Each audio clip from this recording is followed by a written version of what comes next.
Hi hello ಎಲ್ರಿಗೂ ನಮಸ್ತೆ, welcome back to my channel. ಎಲ್ಲರೂ ಹೇಗಿದ್ದೀರಾ? ಎಲ್ಲರೂ ಚೆನ್ನಾಗಿರೋ ಅಂತ ಭಾವಿಸ್ತಾ ಇವತ್ತಿನ ವ್ಲಾಗ್ನ ಶುರು ಮಾಡ್ತಾ ಇದ್ದೀನಿ. ಮಾರ್ನಿಂಗಿಂದ ವ್ಲಾಗ್ನ ಸ್ಟಾರ್ಟ್ ಮಾಡ್ಕೊಂಡಿನಿ. ಅಂದರೆ ಬೆಳಿಗ್ಗೆ ತಿಂಡಿ ಮತ್ತು ಹಾಗೆ ಮಗ ಸ್ಕೂಲ್ಗೆಲ್ಲ ಹೋಗಿದ್ದೆಲ್ಲ ಆಯಿತು. ಅವರ ಮಗ ಹೋದ್ಮೇಲೆ ಹಾಗೆ ವಾಕಿಂಗ್ ಎಲ್ಲ ಮುಗಿಸ್ಕೊಂಡು ಬಂದು ಈಗ ಸ್ನಾನ ಮಾಡ್ಕೊಂಡು ಬಂದಿದ್ದೀನಿ, ಪೂಜೆ ಮಾಡ್ಕೊಳ್ಳೋಣ ಅಂತ ಅಂದ್ಬಿಟ್ಟು. ಹಾಗೆ ಹಾಲನ್ನೇ ಕಾಯಿಸಿರಲಿಲ್ಲ, ಹಾಗೆ ಇಟ್ಬಿಟ್ಟಿದ್ದೆ. ಹಾಲು ಕೂಡ ಕಾಯೋದಕ್ಕೆ ಇಟ್ಟಿದ್ದೀನಿ. ಫಸ್ಟು ಕಾಯಿಸಿಟ್ಬಿಡೋಣ ಅಂತ ಅಂದ್ಬಿಟ್ಟು, ಇಲ್ಲ ಅಂತಂದರೆ ಒಡೆದೋಗ್ಬಿಡುತ್ತೆ, ಯಾಕಂದರೆ ಮನೆ ಹತ್ರ ಹಾಕ್ಸ್ಕೊಳೋದಲ್ವ ಹಾಲು, ಪ್ಯಾಕೆಟ್ ಹಾಲಲ್ಲ. ಹಾಗಾಗಿ ಕಾಯಿಸಿ ಇಟ್ಬಿಡ್ತೀನಿ. ಫ್ರಿಜ್ಜಲ್ಲಂತೂ ನಾನು ಇಡಲ್ಲ ಹಾಲು, ಯಾವಾಗಲೂ ಕೂಡ ಆಚೆನೇ ಇರ್ತದೆ. ಬೆಳಗ್ಗೆ ಸಂಜೆ ನಾನು ಕಾಯಿಸಿ ಸ್ಟೋರ್ ಮಾಡ್ಕೊತೀನಿ. ಅಂದರೆ ಒಂದು ದಿನಕ್ಕೆಲ್ಲ ಖಾಲಿ ಆಗಿಬಿಡುತ್ತೆ ಹಾಲೇನು, ಮತ್ತು ಮಾರನೇ ದಿನದವರೆಗೂ ಏನು ಇಟ್ಕೊಂಡಿರಲ್ಲ ನಾನು. ಇನ್ನು ಮಿಕ್ಕಿದ್ರೆ ಏನಾದರೂ ಆವಾಗ ಎಪ್ಪಾಕ್ಬಿಡ್ತೀನಿ ಅಷ್ಟೇ. ಇನ್ನು ಮಿಕ್ಕಿದ್ದ ಹಾಲಿಗೆ ನಾನು ಎಪ್ಪಾಕಿ ಇಟ್ಬಿಡ್ತೀನಿ. ಹಾಗೆ ಹಾಲು ಕಾಯೋಕ್ಕಿಟ್ಟು ನೆಕ್ಸ್ಟು ಪೂಜೆಗೆಲ್ಲನೂ ಕೂಡ ಹೂವೆಲ್ಲ ತೊಗೊಂಡು ಫ್ರಿಜ್ಜಲ್ಲಿ ಇಟ್ಟಿದ್ದೆ. ಸ್ವಲ್ಪನೇ ಇದ್ದಿದ್ದು ಇವತ್ತು ಹೂವು, ಜಾಸ್ತಿ ಏನಿರಲಿಲ್ಲ. ಸಾಕಷ್ಟೇ ಆಗುತ್ತೆ ಅಂತ ಅಂದ್ಬಿಟ್ಟು ಅಷ್ಟರಲ್ಲಿ ಪೂಜೆ ಮಾಡ್ಕೊಳ್ಳೋಣ ಅಂತ ಆಚೆ ಕಡೆ ಬಂದು ಹೊಸಲೆಲ್ಲ ಸಾರಿಸ್ಕೊಂಡು ಅರ್ಶಿನ ಕುಂಕುಮವೆಲ್ಲ ಇಟ್ಟು ಇವಾಗ ರಂಗೋಲಿ ಹಾಕೋಣ ಅಂತ ಹಾಕ್ಕೊತಾ ಇದ್ದೀನಿ. ಮಗಂದು ಸ್ಕೂಲ್ ಹೋದ್ಮೇಲೆ ಹಂಗೆ ತಿಂಡಿ ಮಾಡೆಲ್ಲ ಕಳಿಸಿರ್ತೀನಲ್ವ, ತಿಂಡಿ ಮಾಡಬೇಕಪ್ಪ ಬೇಗ ಅನ್ನೋದೇನಿಲ್ಲ, ಆರಾಮಾಗಿ ನಿಧಾನವಾಗಿ ಮಾಡ್ಕೊತೀನಿ. ಅವ್ನು ಸ್ಕೂಲ್ಗೆ ಹೋಗ್ಬಿಟ್ಟಿದ್ದಾನೆ ಅಂದರೆ ನನಗೆ ಆರಾಮು, ನಿಧಾನವಾಗಿ ಎಲ್ಲ ಕೆಲಸನೂ ಕೂಡ ಮಾಡ್ಕೊಂಡ್ಬಿಡ್ತೀನಿ. ಅಷ್ಟೊಂದು ಕಡಿಬಿಡಿ ಅಂತೇನು ಅನಿಸಲ್ಲ, ಆರಾಮಾಗಿ ಮಾಡ್ಕೊತಾ ಇರ್ತೀನಿ. ಬೆಳಗ್ಗೆ ಎಲ್ಲ ಆಲ್ಮೋಸ್ಟ್ ಎಷ್ಟೋ ಕೆಲಸ ಆಗಿಬಿಟ್ಟಿರುತ್ತೆ ಅಂದರೆ ಎಲ್ಲ ಮುಗಿಸ್ಕೊಂಡು ಕೊನೆಯಲ್ಲಿ ಇವತ್ತು ಪೂಜೆಗೆ ಎಲ್ಲ ರೆಡಿ ಮಾಡ್ಕೊತಾ ಇದ್ದೀನಿ. ಹಾಗೆ ನನ್ನ ಮಗಳು ಕೂಡ ನನಗೆ ತುಂಬಾ ಹೆಲ್ಪ್ ಮಾಡ್ತಾಳೆ. ಇಲ್ಲಿ ನೋಡ್ತಾ ಇರ್ಬೋದು, ಹೊರಗಡೆ ನಾನು ರಂಗೋಲಿ ಎಲ್ಲ ಹಾಕ್ತಾಯಿದ್ರೆ ಒಳಗಡೆ ದೇವ್ರ ಮನೇಲಿರೋ ಅಂಥ ಹೂವೆಲ್ಲ ನೀಟಾಗಿ ತೆಗೆದು ಆಚೆ ಕಡೆ ಬಂದು ಹಾಕ್ತಿದ್ದಾಳೆ. ಎಷ್ಟು ಚೆನ್ನಾಗಿ ಕೆಲಸ ಮಾಡಿಕೊಡ್ತಾಳೆ ಅಂತಂದರೆ ತುಂಬಾ ಚೆನ್ನಾಗಿರುತ್ತೆ, ಕ್ಯೂಟ್ ಅನಿಸುತ್ತೆ. ಅದಕ್ಕೆ ಹೇಳೋದು ಮನೆಯಲ್ಲಿ ಹೆಣ್ಮಗು ಇರಬೇಕು ಅಂತ. ಹಾಗೆ ನಾನಂತೂ ತುಂಬ ಬಯಸಿದ್ದೆ ನನಗೆ ಹೆಣ್ಮಗು ಬೇಕೇ ಬೇಕು ಅಂತ. ನಾನು ಅಂದ್ಕೊಂಡಂಗೆ ನನಗೆ ಒಂದು ಹೆಣ್ಮಗು ಕೂಡ ಆಗಿದೆ. ಮೊದಲಿಂದನೂ ಕೂಡ ಆಸೆ ಇತ್ತು ನನಗೆ, ಇವಾಗ ಅಂತಲ್ಲ, ಅವಳು ಹುಟ್ಟೋದಕ್ಕಿಂತ ಮುಂಚೆನೂ, ನನ್ನ ಮಗ ಹುಟ್ಟೋದಕ್ಕಿಂತ ಮುಂಚೆನೂ ಕೂಡ ನನಗೆ ಆಸೆ ಇತ್ತು.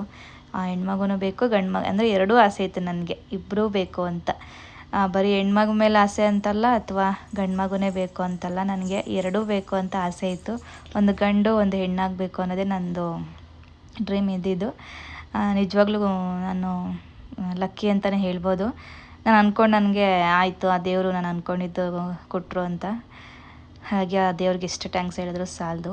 ಹಾಗೆ ಪೂಜೆಗೆಲ್ಲನೂ ಕೂಡ ರೆಡಿ ಮಾಡ್ಕೊತ, ಹಾಗೆ ನಾನಿಲ್ಲಿ ಗ್ಯಾಸ್ ಸ್ಟವ್ ಇದೆ ಅಲ್ವಾ, ಕಿಚನಲ್ಲಿ ಈ ರೀತಿಯಾಗಿ ಹಾಕ್ಕೊತಾ ಇದ್ದೀನಿ. ಈ ರೀತಿ ನಾಮ ಹಾಕ್ಕೊಳೋದ್ರಿಂದ ತುಂಬಾ ಒಳ್ಳೆಯದಾಗುತ್ತೆ. ಹಾಗಾಗಿ ಇದನ್ನು ತುಂಬ ದಿನದಿಂದ ಹಾಕಬೇಕು ಅಂತ ಅಂದ್ಕೊತಿದ್ದೆ, ಬಟ್ ಆಗಿರಲಿಲ್ಲ ನನಗೆ, ಮರ್ತೋಗ್ಬಿಡ್ತಿದ್ದೆ. ಮತ್ತು ಹಾಗೆ ನೆಕ್ಸ್ಟ್ ಅಂದ್ಕೊಂಡು ಬರ್ತಾಯಿದ್ದೆ. ಫೈನಲಿ ಇವತ್ತು ನೆನಪಿಸ್ಕೊಂಡು ಈ ರೀತಿ ಹಾಕ್ಕೊತಾ ಇದ್ದೀನಿ. ಈ ರೀತಿ ಕಿಚನಲ್ಲಿ ಸ್ಟವ್ ಟೈಲ್ಸ್ ಇರುತ್ತಲ್ವ, ಈ ಥರ ಮೇಲೆ ಹಾಕ್ಕೊಳೋದ್ರಿಂದ ತುಂಬಾ ಒಳ್ಳೆಯದಾಗುತ್ತೆ. ಇದನ್ನು ನಿಮ್ಗೆ ಯಾರಿಗಾದರೂ ಈ ಥರ ಯಾಕೆ ಹಾಕ್ತೀವಿ ಏನು ಅಂತ ಗೊತ್ತಿದೆ ಕಮೆಂಟ್ ಮೂಲಕ ತಿಳಿಸಿ.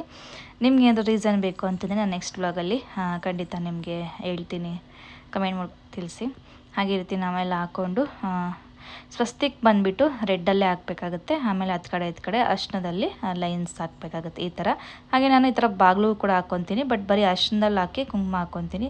ಬಟ್ ಪರ್ಟಿಕ್ಯುಲರಾಗಿ ಫುಲ್ ಕುಂಕುಮದಲ್ಲಿ ಸ್ವಸ್ತಿಕ್ನ ಹಾಕಕ್ಕೆ ಹೋಗೋಲ್ಲ ನಾನು, ಅರ್ಶಿನದಲ್ಲಿ ಹಾಕ್ಬಿಟ್ಟು ಚುಕ್ಕೆನ ಮಾತ್ರ ಕುಂಕುಮದಲ್ಲಿ ಹಾಕ್ತೀನಿ. ಈ ರೀತಿ ಬಾಗಿಲಿಗೆ ರೆಗ್ಯುಲರಾಗಿ ನಾನು ತುಂಬ ದಿನದಿಂದನೂ ಕೂಡ ನಾನು ಅದು ಫಾಲೋ ಮಾಡ್ಕೊಳ್ತಾ ಬರ್ತಿದ್ದೀನಿ. ಬಟ್ ಕಿಚನ್ಗೆ ಫಸ್ಟ್ ಟೈಮ್ ಮಾಡ್ತಾ ಇರೋದು. ಹಾಗೆ ಅದನ್ನು ಮಾಡಿಕೊಂಡು ದೇವ್ರ ಮನೆಗೆಲ್ಲ ಹೂವೆಲ್ಲ ಇಟ್ಟು ಇವಾಗ ಪೂಜೆ ಮಾಡ್ಕೊತಾ ಇದ್ದೀನಿ. ಪೂಜೆ ಎಲ್ಲ ಬೇಗನೆ ತುಂಬ ಚೆನ್ನಾಗಾಯಿತು. ಬೆಳಗ್ಗೆ ನನ್ನ ಜೊತೆಯಲ್ಲಿ ನನ್ನ ಮಗಳು ಕೂಡ ಪೂಜೆ ಮಾಡ್ತಾಳೆ. ಅವಳಿಗೂ ಒಂದೆರಡು ಕಡ್ಡಿ ಕೊಟ್ಬಿಡ್ಬೇಕು, ಇಲ್ಲ ಅಂತಂದರೆ ನನಗೆ ಪೂಜೆ ಮಾಡೋದಕ್ಕೆ ಬಿಡಲ್ಲ, ಅಷ್ಟೇ ಡಿಸ್ಟರ್ಬ್ ಮಾಡ್ತಾಳೆ. ಒಟ್ಟಿನಲ್ಲಿ ನಾನು ಏನೇನು ಮಾಡ್ತೀನೋ ಎಲ್ಲನೂ ಕೂಡ ಅವಳು ಮಾಡಲೇಬೇಕು. ಹಾಗಾಗಿ ಮಾಡಲಿ ಬಿಡು ಅಂತ ಅಂದ್ಬಿಟ್ಟು ನಾನು ಕೂಡ ಬಿಟ್ಬಿಡ್ತೀನಿ, ತುಂಬ ಸ್ಟ್ರಿಕ್ಟ್ ಮಾಡೋಕ್ಕೆ ಹೋಗಲ್ಲ. ಅವಳು ಪೂಜೆ ಮಾಡೋದು, ಆಚೆ ಬಂದು ಮುಕ್ಕೊಳೋದು, ನಮಸ್ಕಾರ ಹಾಕೋದು, ಮತ್ತು ಬೊಟ್ಟು ಇಕ್ಕೊಳೋದು, ಸೇಮ್ ಏನೆಲ್ಲ ಮಾಡ್ತೀನೋ ಎಲ್ಲನೂ ಕೂಡ ಮಾಡೋದಕ್ಕೆ ಟ್ರೈ ಮಾಡ್ತಾಳೆ. ಫೈನಲಿ ಪೂಜೆ ಎಲ್ಲ ಮುಗಿಸ್ಕೊಂಡು ಈಗ ಮಧ್ಯಾಹ್ನ ಮತ್ತೆ ಒಂದು ಕ್ಲಿಪ್ಪಿಂಗ್ ಆ್ಯಡ್ ಮಾಡಿದ್ದೀನಿ. ಜಾಸ್ತಿ ವ್ಲಾಗ್ ಮಾಡ್ಕೊಳಕ್ಕಾಗಲಿಲ್ಲ ನನಗೆ, ಅಷ್ಟು ಕೆಲಸ ಆಯ್ತಲ್ವ, ಮತ್ತು ಬೇರೆ ಕೆಲಸ ಏನಿತ್ತು ಅಂದ್ಬಿಟ್ಟು ವೀಡಿಯೋ ಮಾಡೋದೇ ಮರ್ತೋಯ್ತು ನನಗೆ.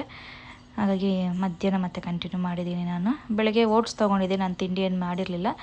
ಬೆಳಗ್ಗೆನೇ ತಿಂಡಿ ಮಾಡಿದ್ನಲ್ವ, ಅದು ಹಾಟ್ ಬಾಕ್ಸಾಗಿ ಇಟ್ಟಿರ್ತೀನಿ, ಅದನ್ನೇ ಮಧ್ಯಾಹ್ನಕ್ಕೆ ತಿನ್ಕೊಂಡ್ರೆ ಆಯಿತು ಅಂತ ಅಂದ್ಬಿಟ್ಟು ಇವಾಗ ಹಾಕ್ಕೊತಾ ಇದ್ದೀನಿ. ಹಾಗೆ ನಾನೇ ನಡುವೆ ಸ್ವಲ್ಪ ಹೆಲ್ತಿ ಬ್ಯಾಲೆನ್ಸ್ಡ್ ಫುಡ್ನ ರೋಟೀನ್ನ ನಾನು ಫಾಲೋ ಮಾಡ್ತಾಯಿದ್ದೀನಿ. ಅಂತಂದರೆ ಬರೀ ಕಾರ್ಬ್ಸ್ ತೊಗೊಳೋದಕ್ಕಿಂತ ಕಾರ್ಬ್ ಜೊತೆಗೆ ಪ್ರೋಟೀನು, ಫೈಬರ್ ಎಲ್ಲನೂ ಕೂಡ ನಾನು ಈ ರೀತಿ ಬ್ಯಾಲೆನ್ಸಾಗಿ ಫುಡ್ ತೊಗೊಳೋದ್ರಿಂದ ನಾವು ಹೆಲ್ತಿಯಾಗೂ ಇರ್ಬೋದು, ಹಾಗೆ ವೆಯ್ಟ್ ಲಾಸ್ ಮಾಡೋದು ಕೂಡ ಹೆಲ್ಪ್ ಮಾಡುತ್ತೆ. ಹಾಗೆ ನಾನು ಈ ರೀತಿ ರೋಟೀನ್ನ ಫಾಲೋ ಮಾಡ್ತಾ ಇದ್ದೀನಿ. ಎಷ್ಟು ಕಷ್ಟ ಕೊಡ್ತಾರೆ ಅಂದರೆ ಮನೇಲಿ ನಮಗೆ ಮಾತ್ರ ಗೊತ್ತಿರುತ್ತೆ ಈ ಕಷ್ಟ. ಮಕ್ಕಳು ನಮ್ಗೆ ಎಷ್ಟು ಹಿಂಸೆ ಕೊಡ್ತಾರೆ ಅಂತ. ಹೆಂಗೆ ಅಳ್ತಿದ್ದಾನೆ ಅಂದರೆ, ಇವಾಗ ಅವ್ರ ಪಪ್ಪ ಆಫೀಸ್ಗೆ ಹೋಗಿದ್ದಾರೆ, ಕೆಲಸ ಇರ್ತದೆ ಪಾಪ ಅವ್ರಿಗೆ. ಫೋನ್ ಮಾಡಿದ್ರು ಅವರು ರಿಸೀವ್ ಮಾಡಲ್ಲ, ಅವ್ರು ಬ್ಯುಸಿಲಿರ್ತಾರೆ. ಬಟ್ ಇಲ್ಲ, ನಾನು ಸಮಾಧಾನ ಮಾಡಬೇಕು. ಆಟ ಆಡಿಸ್ದೆ, ಆಚೆ ಕರ್ಕೊಂಡು ಹೋಗಿದ್ದೆ, ಬಂದ ಸ್ನ್ಯಾಕ್ಸ್ ತಿಂದ, ಇವಾಗ ಮತ್ತೆ ಅಳ್ತಾ ಇದ್ದಾನೆ. ಎಷ್ಟು ಅಂತ ಸಮಾಧಾನ ಮಾಡಲಿ. ನೋಡಿ ಎಷ್ಟು ಟಫ್ ಇರುತ್ತೆ ಅಂತ ಮದರ್ಹುಡ್. ಅಳ್ಬಾರ್ದು. 5 ನಿಮಿಷ ಸುಮ್ಮನೆ ನನ್ನ ಜೊತೆ ಅಡುಗೆ ಮಾಡ್ತೀರಾ ನೀವು? ಹೆಲ್ಪ್ ಮಾಡ್ತೀರಾ ನೀವು? ಹಾಂ, ಇಲ್ಲಿ ಒಬ್ರು ಇದ್ದಾರೆ ಸ್ವಲ್ಪ. ಇದು ಮೀ ಟಾರ್ಚರು. ಇದು ಎಷ್ಟು ಟಾರ್ಚರ್ ಕೊಡ್ತಾರೆ ಅಂದರೆ, ಇವ್ನು ಬೇಕನ್ನ ಸಮಾಧಾನ ಮಾಡಿಬಿಡ್ತೀನಿ ನಾನು. ಇದು ಇವಳನ್ನ ಮಾತ್ರ ಸಮಾಧಾನ ಮಾಡೋದಕ್ಕಾಗಲ್ಲ, ಅಷ್ಟು ಹಿಂಸೆ ಕೊಡ್ತಾಳೆ ನನ್ನ ಮಗಳು, ಗೊತ್ತಾ?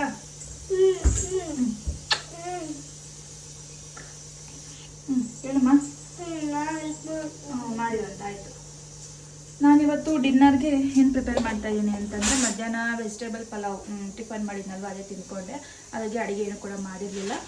ಈಗ ಬಂದುಬಿಟ್ಟು ಚಪಾತಿ ಮತ್ತು ಮೊಟ್ಟೆ ಪಲ್ಯ ಮಾಡ್ತಾಯಿದ್ದೀನಿ. ಎಲ್ಲ ರೆಡಿ ಮಾಡ್ಕೊಂಡಿದ್ದೀನಿ, ಪಲ್ಯ ಮಾಡಬೇಕಷ್ಟೇ. ಅದೆಲ್ಲ ಅದು ಬೇಡಮ್ಮ, ಮಿಕ್ಸ್ ಆಗಿದೆ ಆಲ್ರೆಡಿ, ಬೇಡ ಬಂದರೆ. ಚಪಾತಿ ಮೊಟ್ಟೆ ಪಲ್ಯ ಮತ್ತು ರೈಸ್ ಏನಾದರೂ ಇರಲೇಬೇಕು ಹಸ್ಬೆಂಡ್ಗೆ. ಮತ್ತು ಈ ರೈಸು ಸಾಂಬಾರು ಬೇಡ ಒನ್ ಟೈಮ್ಗೆ, ಏನಕ್ಕಾದ್ರೂ ರಿಸ್ಕ್ ಅಂದ್ಬಿಟ್ಟು ಪೊಂಗಲ್ ಮಾಡ್ತಾಯಿದ್ದೀನಿ. ಹಾಗೆ ನಾನು ಕೂಡ ಇವಾಗ 3 ಹೊತ್ತು ಅಡುಗೆ ಮಾಡ್ಕೊತೀನಿ ಲೈಟಾಗಿ. ಸ್ವಲ್ಪ ಬ್ಯಾಲೆನ್ಸ್ಡ್ ಫುಡ್ ತೊಗೊತಾಯಿದ್ದೀನಿ. ಡಯೆಟ್ ಅಂತ ಹೇಳಲ್ಲ ನಾನು, ಡಯೆಟ್ ಕೂಡ ಮಾಡ್ತಾಯಿದ್ದೀನಿ. ಬಟ್ ಅಷ್ಟೊಂದು ಸ್ಟ್ರಿಕ್ಟಾಗಿ ಡಯೆಟ್ ಮಾಡ್ತಾಯಿಲ್ಲ ನಾನು. ಬಟ್ ಆದಷ್ಟು ಪ್ರೋಟೀನು ಮತ್ತು ಹೆಲ್ತಿ ತೊಗೊತಾಯಿದ್ದೀನಿ. ಇವಾಗ ಹೆಸರುಬೇಳೆ ಬಂದುಬಿಟ್ಟು ಪ್ರೋಟೀನ್ ಸಿಗುತ್ತೆ. ಹಾಗಾಗಿ ಪೊಂಗಲ್ ಮಾಡ್ಕೊಂಡ್ಬಿಟ್ರೆ ನೈಟ್ ಡಿನ್ನರ್ಗೆ ಬೆಸ್ಟ್ ಅಂತಲೇ ಹೇಳ್ಬೋದು. ಡೈಜೆಷನ್ಗೆಲ್ಲ ಕರೆಕ್ಟಾಗಿರುತ್ತೆ ಅಂತ ಮಾಡ್ತಾಯಿದ್ದೀನಿ. ಹಾಗೆ ಸ್ವಲ್ಪ ಮೊಟ್ಟೆ ಪಲ್ಯನೂ ಮಾಡಿದ್ರೆ ಪ್ರೋಟೀನು. ನಾನು ತಿನ್ನಲ್ಲ ಮೊಟ್ಟೆ ಪಲ್ಯ, ನಾನು ಬರೀ ಬಾಯ್ಲ್ಡ್ ಎಗ್ ಅಷ್ಟೇ ತಿನ್ನೋದು. ಮಕ್ಕಳಿಗೆ ಇಬ್ಬರು ಮತ್ತು ಹಸ್ಬೆಂಡ್ಗೆ ಪ್ರೋಟೀನ್ ಸಿಗಲಿ ಅಂತ ಒಂಥರ ಪ್ರೋಟೀನ್ ರಿಚ್ ಫುಡ್ ಅಂತಲೇ ಹೇಳ್ಬೋದು. ಡಿನ್ನರ್ಗೆ ಇಷ್ಟು ಪ್ಲ್ಯಾನ್ ಮಾಡಿಕೊಂಡು ಮಾಡ್ತಾಯಿದ್ದೀನಿ. ಬನ್ನಿ, ಇನ್ನೇನು ರೆಸಿಪಿ ಎಲ್ಲ ಏನು ಶೇರ್ ಮಾಡಲ್ಲ, ಯಾಕೆಂದರೆ ಅದೆಲ್ಲ ಕಾಮನ್, ನೀವು ಎಲ್ಲರೂ ಕೂಡ ಮಾಡ್ತೀರಂಥದ್ದನ್ನು. ಹೊಸದ ರೆಸಿಪಿ ಅಂತೇನಿಲ್ಲ. ಹಾಗೆ ಬ್ಲಾಗ್ ಕೂಡ ನಾನು ಬೆಳಗ್ಗೆಯಿಂದ ಕಂಟಿನ್ಯೂ ಮಾಡೋಕ್ಕಾಗಲೇ ಇಲ್ಲ. ಸ್ವಲ್ಪ ಕ್ಲಿಪ್ಪಿಂಗ್ಸ್ ತೊಗೊಂಡಿದ್ದೆ, ಅದನ್ನೇ ಆ್ಯಡ್ ಮಾಡಿದ್ದೀನಿ ಅಷ್ಟೇ. ಹಾಗೆ ಇವಾಗ ಹಂಗೆ ನೈಟ್ ಈವ್ನಿಂಗಿಂದ ಕಂಟಿನ್ಯೂ ಮಾಡ್ತಾಯಿದ್ದೀನಿ ನಾನು. ನೋಡೋಣ ಹೇಗಿರುತ್ತೆ ಡೇ ಅಂತ ಅಂದ್ಬಿಟ್ಟು. ಬನ್ನಿ ಫಸ್ಟ್ ಅಡುಗೆ ಮಾಡಿ ಮುಗಿಸ್ಬಿಡೋಣ. ಈ ಮಕ್ಕಳನ್ನ ಹಾಕೊಂಡು ಅಡುಗೆ ಮಾಡಿದೆ ನನಗೆ ಇವಾಗ ಟಫ್ ಟಾಸ್ಕ್ ಅಂತ ಹೇಳ್ಬೋದು. ಇಲ್ಲಿ ನನ್ನ ಮಕ್ಳು ಏನು ಮಾಡ್ತಾರೆ ಅಂತ ನೀವೇ ನೋಡಿ.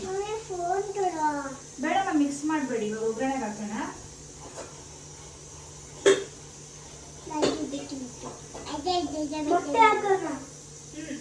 ಪಲ್ಯ ಮಾಡೋಣ ಇವಾಗ.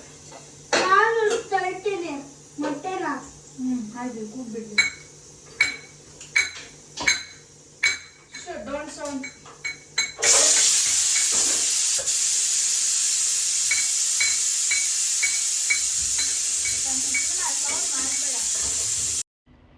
ಇಲ್ಲಿ ಮೊಟ್ಟೆ ಪಲ್ಯ ಮಾಡ್ಕೊಳೋದಕ್ಕೆ ಒಗ್ಗರಣೆ ಹಾಕ್ಕೊತಾ ಇದ್ದೀನಿ. ನನ್ನ ಮಕ್ಕಳಂತೂ ಕಿಚನ್ ಬಿಟ್ಟು ಆಚೆ ಹೋಗಲೇ ಇಲ್ಲ. ಒಂದೊಂದ್ಸಲಿ ಹಾಗೆ ಮಕ್ಕಳು ಎಷ್ಟು ಸೈಲೆಂಟಾಗಿರ್ತಾರೆ ಅಂದರೆ, ಏನಪ್ಪ ನನ್ನ ಮಕ್ಕಳು ಸೈಲೆಂಟಾಗಿದ್ದಾರೆ ಅಂತ ಅನಿಸುತ್ತೆ. ಕೆಲವೊಂದ್ಸಲಿ ಏನಪ್ಪ ಇಷ್ಟು ಟಾರ್ಚರ್ ಕೊಡ್ತಾರೆ ಅಂತ ಅನಿಸ್ಬಿಡುತ್ತೆ. ಏನೂ ಮಾಡೋಕ್ಕಾಗಲ್ಲ. ಒಂದೊಂದು ಸಲಿಗೆ ಒಂದೊಂದು ಥರ ಅವ್ರದ್ದು ಮೈಂಡ್ ಇರುತ್ತೆ, ಅಂದರೆ ಅವ್ರ ಮೂಡ್ ಆಗಿರುತ್ತೆ. ಕೆಲವೊಂದು ಸಲ ತುಂಬ ಬೇಜಾರಾಗಿಬಿಡುತ್ತೆ ಅವ್ರಿಗೂ ಕೂಡ. ಹೊರಗಡೆ ಹೋಗಬೇಕು ಅನಿಸ್ತಾ ಇರುತ್ತೆ, ಮತ್ತು ಏನೋ ಬೇಕು ಅಂತ ಅನ್ನಿಸ್ತಾ ಇರುತ್ತೆ. ನಾವು ರಿಸ್ಟ್ರಿಕ್ಟ್ ಮಾಡಿಬಿಡ್ತೀವಲ್ವ, ಇಷ್ಟೊತ್ತಿಗೆ ತಿನ್ನಬೇಕು, ಇಷ್ಟೊತ್ತಿಗೆ ಹೀಗೆ ಇರಬೇಕು, ಹಿಂಗೆ ಓದಬೇಕು ಅಂತ. ಅವ್ರಿಗೂ ಒಂದು ಸ್ವಲ್ಪ ಮೂಡ್ ಚೇಂಜ್ ಆದಾಗ ಸ್ವಲ್ಪ ನಮಗೂ ಕೂಡ ಕಿರಿಕಿರಿ ಮಾಡ್ತಾರೆ. ಹಾಗಾಗಿ ನಾವು ಅದನ್ನು ಪೇಷನ್ಸಿಂದ, ನಾವು ಮದರ್ ಆಗಿ ಪೇಷನ್ಸಿಂದ ಹ್ಯಾಂಡಲ್ ಮಾಡಬೇಕಾಗುತ್ತೆ ಮಕ್ಕಳನ್ನ. ಹಾಗಾಗಿ ನಾನು ಅವರಪ್ಪ ಬೇಕು ಅಂತ ತುಂಬ ಕೇಳ್ತಿದ್ದ. ಅವನು ಸ್ವಲ್ಪ ಮೂಡ್ ಸರಿ ಇಲ್ಲ ಅಂತಂದರೆ ಅವ್ರ ಅಪ್ಪನೇ ಜಾಸ್ತಿ ನೆನಪಿಸ್ಕೊಳೋದು. ಅವರಪ್ಪ ಇವತ್ತು ಬಂದಿರಲಿಲ್ಲ, ಡೈಲಿ ಬೇಗ ಬರೋರು, ಕೆಲವೊಂದು ಸಲ ಲೇಟ್ ಆಗುತ್ತೆ. ಅಂಥ ಟೈಮಲ್ಲಿ ಪಪ್ಪ ಬೇಕು ಅಂತ ತುಂಬ ಮಾಡ್ತಾನೆ.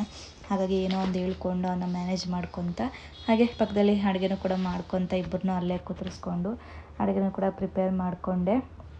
ಈ ರೀತಿಯಾಗಿರುತ್ತೆ. ಇಬ್ಬರು ಮಕ್ಕಳನ್ನ ನೋಡಿಕೊಂಡು ಮನೆಯಲ್ಲಿ ಕೆಲಸಗಳು ಮಾಡೋದು ಅಷ್ಟು ಸುಲಭ ಅಲ್ಲ. ಯಾಕೆಂದರೆ ಮನೇಲಿ ಯಾರೂ ಇಲ್ಲ, ಒಬ್ಬಳೇ ಹ್ಯಾಂಡ್ಲ್ ಮಾಡಬೇಕಲ್ವ. ಹಾಗಾಗಿ ಸ್ವಲ್ಪ ನನಗೆ ಟಫ್ ಅಂತ ಅನಿಸುತ್ತೆ. ಬಟ್ ನನ್ನ ಮಕ್ಕಳನ್ನ ನಾನೇ ನೋಡ್ಕೋಬೇಕಲ್ವ. ಹಾಗಾಗಿ ಹೇಗೋ ಮ್ಯಾನೇಜ್ ಮಾಡ್ತೀನಿ. ಕೆಲವೊಂದು ಸಲ ಚೆನ್ನಾಗಿರ್ತಾರೆ, ಕೆಲವೊಂದು ಸಲ ಈ ರೀತಿಯಾಗಿ ಆಡ್ತಾರೆ ಅಷ್ಟೇ. ಫೈನಲಿ ಚಪಾತಿ ಮತ್ತು ಮೊಟ್ಟೆ ಪಲ್ಯ ಎಲ್ಲನೂ ಕೂಡ ಆಯಿತು. ಹಾಗೆ ಪೊಂಗಲ್ ಕೂಡ ಫಸ್ಟೇ ಮಾಡಿದ್ದೆ, ಅದು ಕೂಡ ರೆಡಿ ಆಗಿತ್ತು. ಸಖತ್ತಾಗಿತ್ತು. ಪೊಂಗಲ್ ಅಂತೂ ನನ್ನ ಫೇವ್ರೇಟ್ ಅಂತಲೇ ಹೇಳ್ಬೋದು. ಮಕ್ಕಳು ಕೂಡ ಹಾಕ್ಕೊಟ್ಟೆ ತಿನ್ನಲಿ ಅಂತ ಅಂದ್ಬಿಟ್ಟು. ಅವ್ರಿಗೂ ಚಪಾತಿ ಫೇವ್ರೇಟು, ಮತ್ತು ಹಾಗೆ ಮೊಟ್ಟೆ ಪಲ್ಯನೂ ಕೂಡ ತುಂಬ ಇಷ್ಟಪಡ್ತಾರೆ. ನನಗೆ ಮೊಟ್ಟೆ ಪಲ್ಯ ಎಲ್ಲ ಇಷ್ಟ ಆಗಲ್ಲ. ಹಾಗಾಗಿ ನಾನು ಜಸ್ಟ್ ಪೊಂಗಲ್ ಹಾಕ್ಕೊಂಡಿದ್ದೀನಿ ಅಷ್ಟೇ. ನನಗೆ ಡಿನ್ನರ್ಗೆ ಈ ರೀತಿಯಾಗಿ ಕಿಚಡಿ ತಿನ್ನೋದ್ರಿಂದ ಬೆಸ್ಟ್ ಅಂತಲೇ ಹೇಳ್ಬೋದು. ಲೈಟಾಗಿರುತ್ತೆ, ಹಾಗೆ ಡೈಜೆಷನ್ಗೂ ಕೂಡ ವೆರಿ ಲೈಟ್ ಅಂತಲೇ ಹೇಳ್ಬೋದು. ಅವ್ರಿಗೊಂದು ಮೂವಿ ಹಾಕ್ಕೊಟ್ಟಿದ್ದೆ, ನರಸಿಂಹ ಮಾತಾರದ್ದು.